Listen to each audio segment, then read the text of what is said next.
Sam from Road Trail Run here. We're going to take a look today at the ASICS Glideride number 3, the third edition of ASICS Rigid Rocker Trainer. It features ASICS guide sole technology, which tries to keep you from having your ankle flex up and your toes flex down through its rigid rocker. It has a plate underneath here, which is actually hardened foam, and that would, along with the geometry, gives its kind of shape and propulsion. So I've run in all three versions now. This will be my second run in the number 3. In terms of changes or stack height compared to version 2, about 40 at the heel, 35 at the forefoot, 5mm drop. I actually measure even a bit more than 40, so this is a very highly stacked shoe. It does lose quite a bit of weight. So we get a very welcome drop in weight of 26 grams down to 9.35 ounces, 265 grams in my US 8.5. That's 0.9 ounces compared to version 2. So that brings us under the magic 10-ounce range at about 9.65 in a US 9. The top layer is a new FlyteFoam Blast Plus, lighter, softer, more energetic, with below that FlyteFoam Propel that is softer than usual. The Nimbus 24 has an all FlyteFoam Blast midsole in 2 densities. So we have that soft layer FlyteFoam Blast, and then the next layer in a change is FlyteFoam Propel, a bit softer than previously also, and ASICS added that to add some durability. So I've already run once in them, and there's quite a change in the ride. It's definitely softer. It definitely allows your feet to plunge forward more.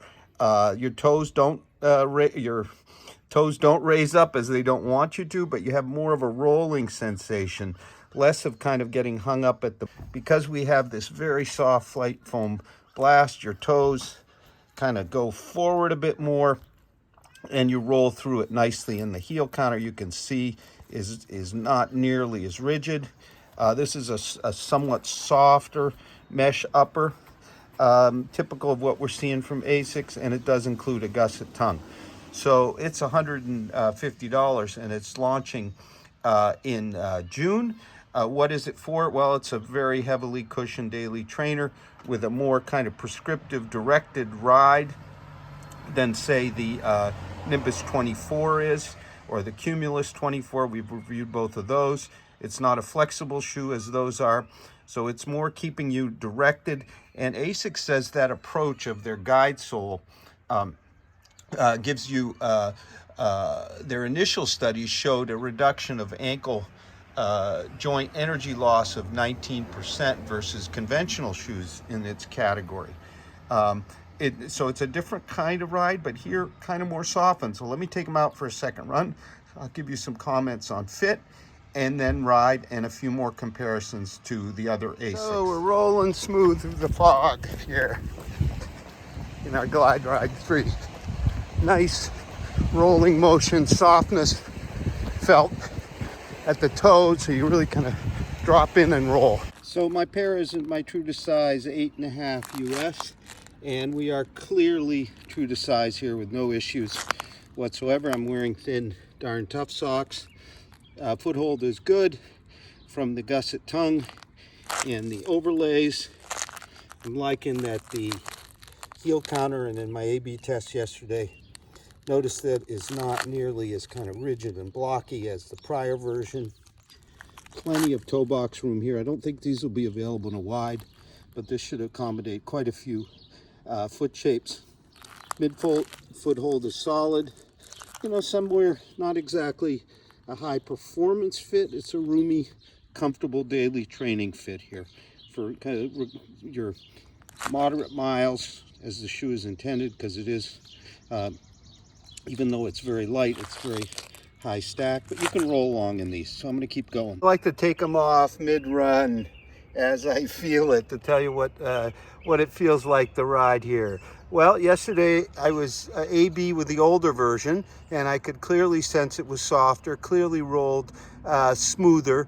But here today, one on each with just the Glideride 3, this is clearly a very nice ride. The softness of the foam, it isn't overly soft, in combination with our hardened plate and the guide sole, really has me rolling along really nicely. Both foams are softer than in the prior, and what that has me doing is a very stable, nice heel landing, no harshness, no vibrations, and then I kind of roll forward to toe off the plate. I said rigid rocker, but I'm about 7-8 miles into them here as I'm running along, and check this out. It isn't totally rigid. If it doesn't slip, you'll see we're developing some flex, which I don't think the prior version got any of. So this softer Propel foam, maybe a bit less dense, I think plus the FlyteFoam blast is allowing us to get some flex. And actually, I started feeling that on the run. It's not only you've got the roll sink, but now we've got some flex, and I imagine it'll get even more. Very cool. But this is a kind of maximally cushioned, plated, but not rigid plated, even though the shoe is rigid, ride that's really neat, much improved over version 2. Version 1 was kind of different. It was lower stack, and it was kind of snappier than version 2, but now at the same stack as version 2, we've got a completely different animal. Upper fit has been fine, a little bit looser on my narrower foot. My wider foot over here, no hold issues whatsoever, but I am wearing thin socks, but definitely true to size. Now, what does it make me think of right away? Well, makes me think of an endorphin shift that's more cushioned in feel, a bit more stacked, a bit softer, with a smoother front roll, less of that kind of sharp speed roll, a little bit more comfortable, maybe a little less snappy. It also reminds me of the brand new Solomon Glide Max. We have a written review. That foam is equally, maybe even a bit softer, a bit more angelic, but there's no plate. So that one's a real softie. Whereas here you have more of a guided approach with the guide sole. I don't think my toes, they worry about your toes going down. I don't think that's happening here, even with this softer foam. Another one for sure, the More V3 from New Balance. That one's all soft foam and quite flexible in comparison. And there, even though the drop's about the same, I think that one's 4mm and we're at 5mm here. Unless I'm running fast and up on the forefoot, ooh, that heel is soft. Whereas here, we've got our nice heel counter. We've got plenty of foam that isn't ridiculously soft. So even though the landing's very comfortable, so it just works a bit better. Now, what's the shoe good for? Well, to me, it feels like, given the 40mm heel, 35mm forefoot, it feels like kind of a guided, longer, easy run to recovery shoe if you need a touch of kind of totally unposted kind of stability and guidance, but you don't want a rough kind of very firm ride. It's definitely stable, and now with the new foam combination, it's livelier, it's smooth rolling at all paces so far. So I think this is finally a really solid update to the Glideride that puts it in the hunt as a max cushion daily trainer of the kind of lighter plated variety.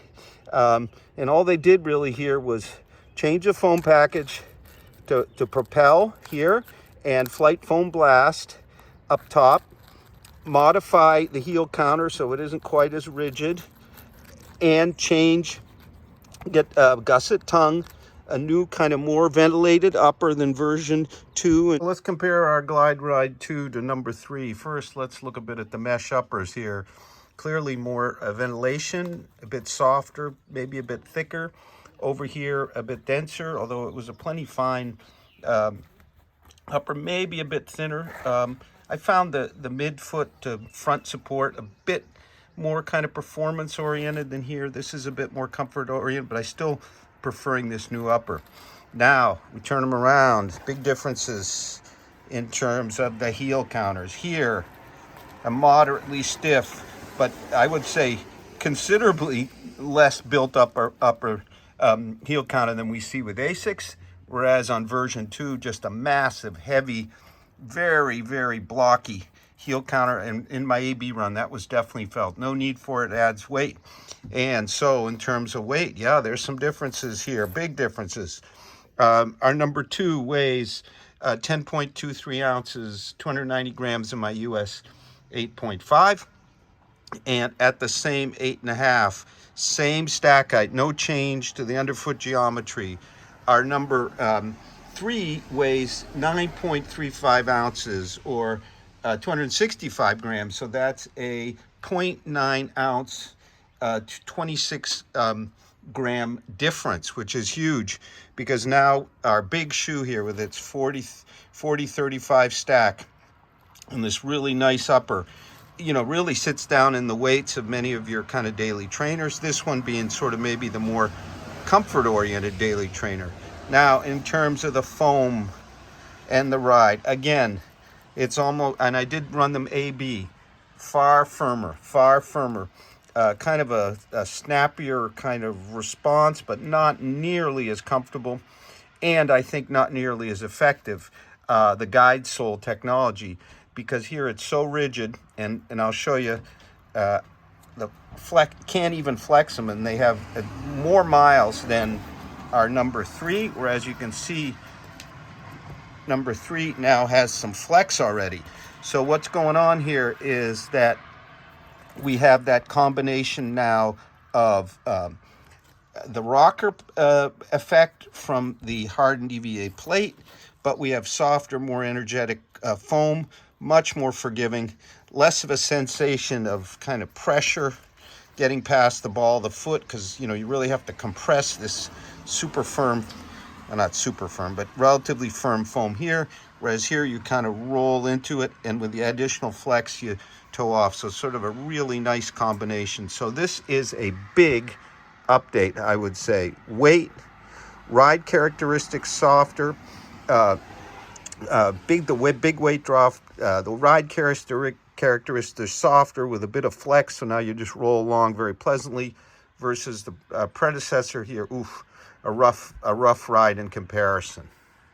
So the Nimbus 24 is quite a bit heavier.